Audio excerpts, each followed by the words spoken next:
Cinema જોઈને કોઈની લાગણી ઘવાય અને આખો ઇતિહાસ બદલી જાય એવું બને? વાત છે 1956ની. એક ગુજરાતી ફિલ્મ જોઈને, ખોટું ચિત્રણ નિહાળીને અકળાયેલા એક દર્શકે સિનેમાના પડદા ઉપર ફાયરિંગ કરી દીધું. વાત છે જામનગરની એક સમાજની, જેણે પોતાની અસ્મિતા, પોતાની આન બાન અને શાન માટે જાહેરમાં સિનેમા પડદો તોડવાનો પ્રયત્ન કર્યો. વાત છે એક એવી ઘટનાની જેણે એક સમુદાયને રાજકીય, સામાજિક, આર્થિક, વ્યવસાયિક એમ દરેક મોરચે એકજૂટ કર્યો, જાગૃત કર્યો. કઈ છે એ ઘટના?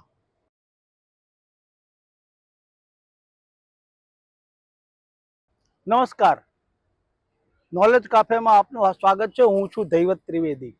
આજે નવી વાત લઈને આવ્યા છીએ અને એ વાત બહુ રસપ્રદ છે.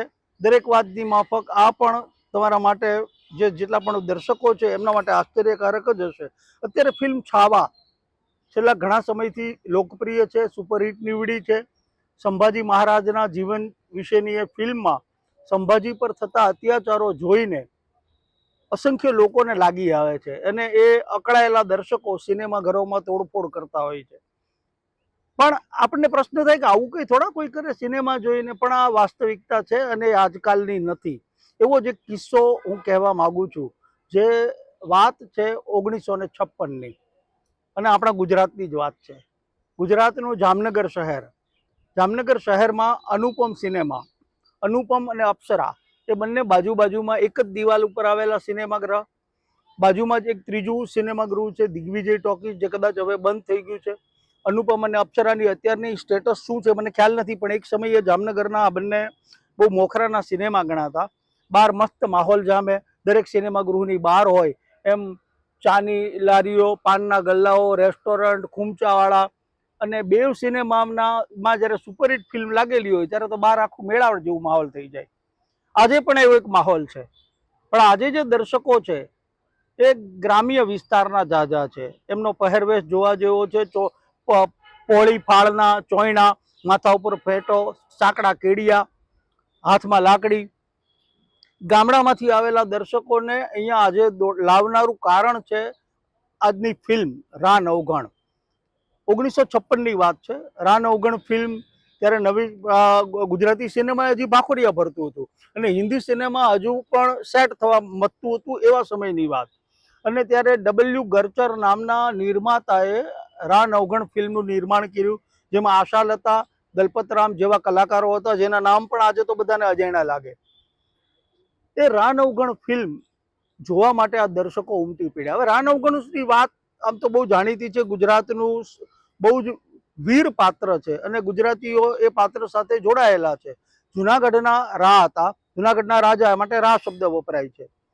એ રા ઉપર, જુનાગઢની ગાદી ઉપર પાટણના રાજાએ હુમલો કર્યો અને એ રાની હત્યા કરી નાખી. ત્યારે રાની હત્યા થયા પછી એમના રાણી પોતાના બાળકને બચાવવા માટે, એ બાળકનું નામ નવઘણ, એના માટે શું કરવું? તેમણે પોતાની દાસી સાથે આલીદર બોડીદર ગામના એક આહિર દેવાયત બોદરને ત્યાં એમણે દાસી સાથે પોતાના બાળક નવઘણને મોકલી આપ્યો અને પોતે સતી થઈ ગયા.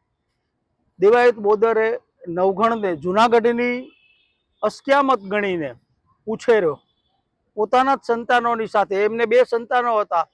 જાહલ દીકરી હતી અને ઉગો એમનો દીકરો હતો. આ ત્રીજા સંતાન તરીકે નવઘણને પણ એમણે ઉછેર્યો. એ નવઘણ મોટો થાય છે દેવાયત બોદરના ઘરે. સૌને એમ જ છે કે આ દેવાયતનો દીકરો છે. અને કોઈ ખાટ સવાદિયા હોય એમણે પાટણના રાજાના જે ત્યાં સુબા તરીકે જુનાગઢની ગાદીએ મૂકેલા, એમના કાન ભંભેરા કે રાનો વારસ હજી જીવતો છે અને એ જ્યાં સુધી જીવતો છે ત્યાં સુધી તમારી ગાદી ઉપર જોખમ ગણાય.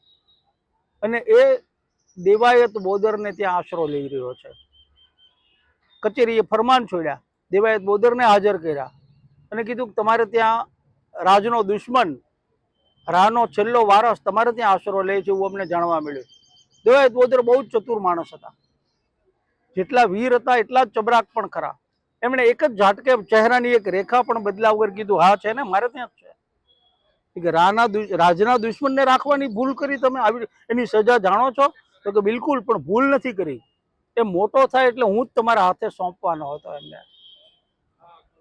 તમે કહો તો અત્યારે જ હું એને તમારી ત્યાં સોંપી દઉં. અને એ પ્રમાણે રા નવઘણને એમ કે લઈ આવો અહીંયા કચેરીમાં. દેવાયત બોદરે પોતાના પત્નીને એક ચિઠ્ઠી લખીને એમાં સાંકેતિક ભાષા વાપરી, વખત મુજબ કરજે. એટલે એ આહિરાણી પણ સમજી ગયા તો શું કરવાનું છે. એમણે નવઘણને બદલે પોતાના દીકરા ઉગાને તૈયાર કર્યો, કચેરીમાં મોકલ્યો. જેટલા પણ આહિરો હાજર હતા ત્યાં એ બધા સ્તબ્ધ થઈને જોઈ રહ્યા, કારણ કે એ તો ઓળખતા હતા કે આ તો દેવાયતનો દીકરો છે, ઉગો છે. દેવાયત બોદરે રાજને કીધું કે આ લ્યો તમારો નવઘણ, તમારો ચોર, તમારો ગુનેગાર. એની હત્યા કરવામાં આવી અને પછી એને માથું, આની આંખ એમ કે આહિરાણી કચરે. કોઈ શંકા જ ન રહેવી જોઈએ કે આ ખરેખર દેવાયતનો દીકરો નથી, નવઘણ જ મર્યો છે. તો આહિરાણીએ કઠણ કાળજું કરીને એ પણ કર્યું, પોતાના દીકરાનું બલિદાન આપ્યું રાજનું વારસ જાળવવા માટે, પોતાના આશરે આવેલાને સાચવવા માટે. એ નવઘણ બાદમાં દેવાયત બોદરની મદદથી રાજ ઉપર આવે છે, પાટણના રાજાને હરાવે છે, સત્તા મેળવે છે. આ બાજુ દેવાયત બોદરની દીકરી જાહલ, જેને નવઘણે બેન માની છે, એની સાથે જ ઉછર્યો છે, એના ભાઈ તરીકે જ ઉછર્યો છે. એક ભાઈએ તો બલિદાન આપી દીધું છે નવઘણને બચાવવા માટે. એ જાહલના લગ્ન થાય, દુષ્કાળ પીડ્યો, એટલે માલધારી કુટુંબ છે. ઢોર ઢાંખરને માટે શું કરવું, એના ઘાસચારા પાણીની વ્યવસ્થા નથી, તો એ સિંધ બાજુ હાંકી જાય છે. એ સિંધ બાજુ સ્થળાંતર કરે છે. સિંધમાં સુમરાનું શાસન છે, મુસ્લિમ સમાજ છે, મુસ્લિમ શાસક છે. એ સુમરાએ જાહલને જોઈ અને એના ઉપર નજર બગાડી. એણે જાહલને એવું કીધું કે મારે તારી સાથે લગ્ન કરવા છે. જાહલ પણ ચતુરાઈપૂર્વક સમજી જાય છે કે આમાં ખુલ્લો વિરોધ થઈ શકે એમ નથી. એટલે જાહલ ચતુરાઈપૂર્વક એની પાસે મહેતલ માગે કે થોડોક સમય મને આપો, મારા વ્રત છે એ પૂરું થશે પછી હું તમારી સાથે લગ્ન કરીશ. અને એ જે સમય એમણે મેળવી લીધો, એ સમય દરમિયાન ભાઈ નવઘણને એક પત્ર લખે છે, ચિઠ્ઠી લખે છે. જાહલ ચિઠ્ઠી મોકલે, વાંચે નવઘણ વીર. આપણે ત્યાં બહુ જાણીતી વાત છે. એ ચિઠ્ઠી મોકલે છે અને એ ચિઠ્ઠી વાંચીને નવઘણને ખબર પડે છે કે બેન ઉપર તો આવી આફત આવી. એક જેન કેન પ્રકારે જુનાગઢથી સિંધ સુધી પહોંચે, એમાં આઈ વરુડીની પણ એને સહાયતા મળે. આ આખી જાણીતી વાત છે અને પોતાની બેનના શિયળની અને પ્રાણની રક્ષા કરે છે. આ વાત આ ફિલ્મમાં હતી. આ સ્વાભાવિક છે, આહિર સમાજ માટે આ બહુ મહત્વની વાત છે. એટલે આહિર સમાજ જામનગર જિલ્લામાંથી ઉમટી પડ્યો છે આજે સિનેમા જોવા. હવે શું થાય, સિનેમા શરૂ થયું, બધા ખૂબ ખુશ થાય છે. નાનકડો બાળ નવઘણ આહિર દેવાયત બોદરના ઘરે આવે એટલે બધા હર્ષની કિલકારી કરે છે, એને ત્યાં ઉછરે છે. ઉગાની હત્યાનો પ્રસંગ આવે છે ત્યારે બધા એકદમ ગમગીન થઈ જાય છે. અને પછી જાહલનો પ્રસંગ આવે. જાહલના પ્રસંગમાં આખી જે વાત, જે દંતકથા છે નવઘણની, એના કરતાં જુદું ચિત્રાંકન જોવા મળે. દંતકથા એવી છે કે જાહલને સુમરાએ લગ્નની પ્રસ્તાવ મૂક્યો અને જાહલે સમય માંગ્યો. પિક્ચરમાં એવું છે, સિનેમામાં એવું દર્શાવવામાં આવ્યું કે જાહલની સુમરો છેડતી કરે છે, એનો હાથ પકડી લે છે, એની સાથે બળજબરી કરવાની કોશિશ કરે છે.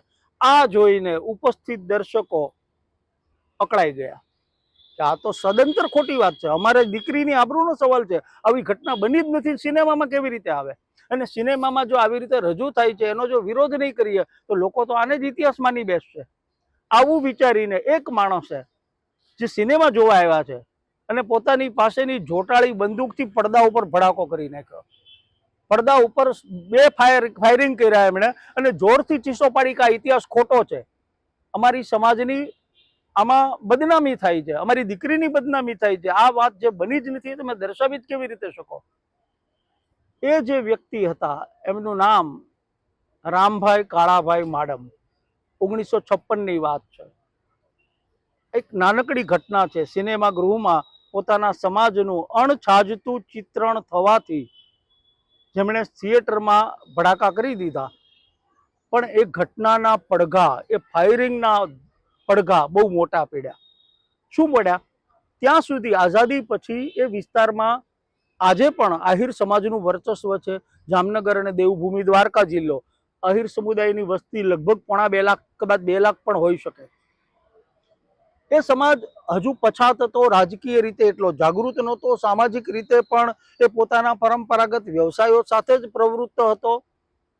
એ સમાજ પોતાની અસ્મિતાના નામે આ ઘટના પછી જાગૃત થયો, પોતાના અધિકાર માટે એકજૂટ થયો, સામાજિક એકતા ઊભી થઈ અને એના પરિણામે આજે સમગ્ર જિલ્લામાં જ નહીં, સમગ્ર ગુજરાતમાં આહિર સમુદાય એ ફાસ્ટેસ્ટ ગ્રોઈંગ કોમ્યુનિટી મનાય છે દરેક ક્ષેત્રમાં. પછી એ રાજકીય હોય, સામાજિક હોય, શૈક્ષણિક હોય, વ્યવસાયિક ક્ષેત્ર હોય, દરેક સમાજમાં આહિર સમુદાય બહુ ઝડપભેર પ્રગતિ કરી રહ્યો છે. એ સમાજની જે રાજકીય મહત્વાકાંક્ષા જાગી, સમાજને એક સંપ થવાનું કારણ મળ્યું, એના પાયામાં જે કેટલીક ઘટનાઓ છે, આ એક જ ઘટના છે હું નહીં કહું, બીજી પણ ઘટનાઓ હશે, પણ એમાંની એક ઘટના આ.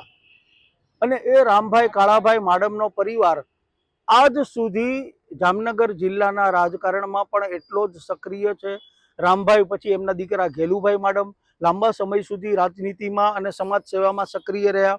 એમના ઘેલુભાઈના નાના ભાઈ એટલે રામભાઈના બીજા નંબરના દીકરા હેમતભાઈ માડમ ખંભાળિયા વિધાનસભા બેઠક ઉપરથી 3 ટર્મ માટે ધારાસભ્ય તરીકે ચૂંટાયા. માડમ પરિવારના જ વિક્રમ માડમ સાંસદ અને ધારાસભ્ય બંને બન્યા. અને હેમતભાઈના દીકરી એટલે રામભાઈ માડમના પૌત્રી પૂનમબેન માડમ આજે જામનગર લોકસભા મત વિસ્તારનું પ્રતિનિધિત્વ કરી રહ્યા છે. તો આ એક વાત છે, એક નાનકડી ઘટના છે જે 1956માં બનેલી હતી. આટલા વર્ષ પછી પણ એ ઘટનાના પડઘા પડે છે અને માટે જ એવું આપણે માનીએ કે નાનકડી એવી વાત હોય, પણ એ નાનકડી વાતના પરિણામ આજનો જે વર્તમાન છે હંમેશા ભૂતકાળના ખભા ઉપર ઊભો હોય. અને આજે જે આટલો મોટી ઘટના જે દેખાય છે એક નાનકડી ઘટનાના ખભા ઉપર ઊભો છે, એ વાત તમને કહેવાની હતી. ધન્યવાદ.